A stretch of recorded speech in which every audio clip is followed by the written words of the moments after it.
Combinaciones de 5, güey. Ahí va. Ahí va. Ahí va.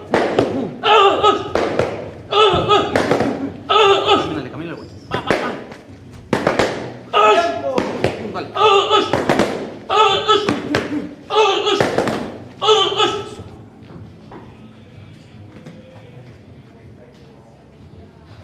¿Quieres agua? Sí, por favor.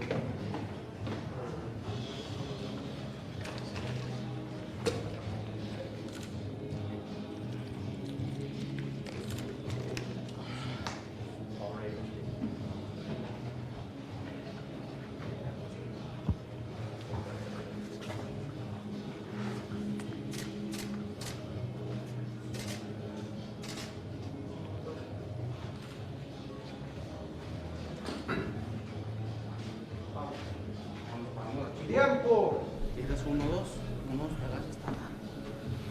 Luke Thomas, Brian Campbell here. We're the hosts of Morning Combat. You can check us out, youtube.com/Morning Combat. But today we are here for the Canelo Alverez workout. And as you can see, here he is with the Fanoodles, basically, with trainer Eddie Reynoso working in the ring. BC?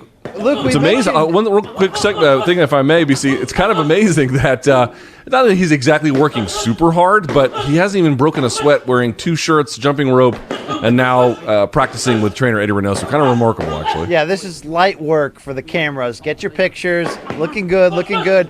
One thing, though, Luke, you always wonder if you can pull a little tidbit out of what we're seeing Canelo go to the southpaw stance in his warm-ups a little bit, something you don't typically see from him in the ring, always in that orthodox stance. He was going from southpaw, practicing his body work, switching up his footwork. Will we see that against Caleb Plant? It's hard to know. But one thing I did want to take away, I thought, was prescient from that interview with the strength and conditioning coach, is he really identified to Ray how efficient Canelo is. And, Luke, that is just such a true sign of how elite he is. When he can be the bigger puncher in these fights or the counter puncher like he was more of in his junior middleweight reign, yet his CompuBox stats and the percentages still being so high. Canelo doesn't waste punches, so he's a hard fighter to counter against because he doesn't put himself in bad positions. And I think even more, Luke, on the standpoint of not wasting punches, remember what he did against unbeaten Callum Smith to unify super middleweight titles. Smith was working behind that high guard, willing to sit on the rope slot to try to buy time. Canelo didn't have, let's say, a pure target, so he just started pounding away at the arms, ended up dislocating the left bicep of Smith during that fight, which essentially took away his hook and jab. Really just next level thinking for Canelo, but really making great use of what he has. When is the last time you see Canelo out of position, off balance? It just doesn't happen.